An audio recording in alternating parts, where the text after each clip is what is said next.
सुन रहे हैं अमित पटेल की आवाज में। अरे होलिये में नहीं हराइल रे, तबे से ही दिया गराइल रे।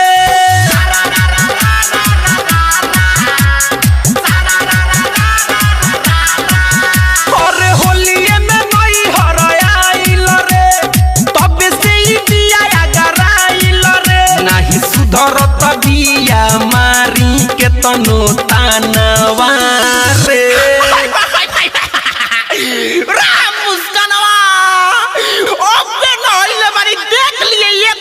छिटका पड़ गइलू तब एको गो बीत ना छोड़े कि नहीं मानतिया होली में कहनावा रे, रंग डालतिया मुस्कानावा रे। नहीं मानतिया होली में कहनावा रे, रंग झोंकतिया मुस्कानावा रे। देख लियो बॉबी, अगर जे देख पर पड़लू तो हम पाकी जोक देम।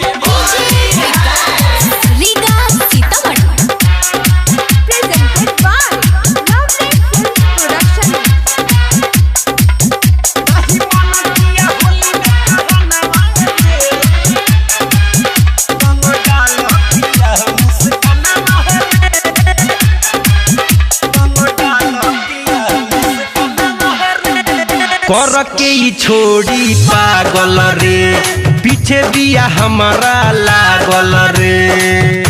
अरे तोरा हम ही मिलतानी रे, होने जाके खेलना। और कर के ही छोड़ी पागल रे, पीछे दिया हमारा लागल रे। कबले है एकरा डर से यारवा एने ओने फिरी भागल रे। एकरा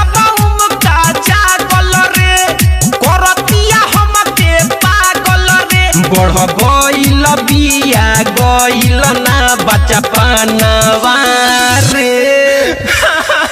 रे मत ना जो बाबू के कुर्ता पहनले बनी बड़ी मार मरियन गांदा हो जाई तो।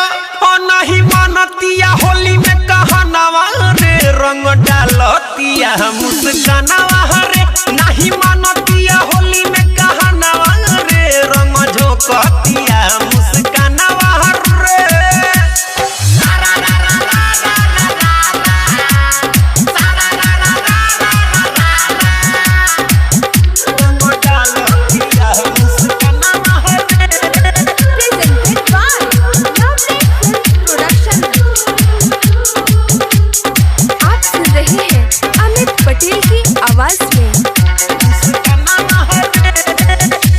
रंग लेके लाल हरियर कारे, पेन्ही के फरा कपियर कारे। उमका जागल बा होली खेलबू। अरे रंग लेके लाल हरियर कारे, पेन्ही के फरा कपियर कारे। भोरही से गावे गावे घूमत बिया, खोजे पिचकारी बड़ा कारे।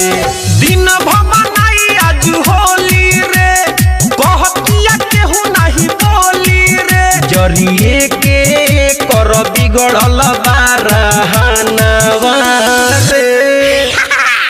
आओ बबिया, हे दे गोबरे उठैले बानी, मुहे पछापे मु तबे ते मन बिया। हो नहीं मानतिया होली में कहनावा रे, रंग डालतिया मुस्कानावा रे।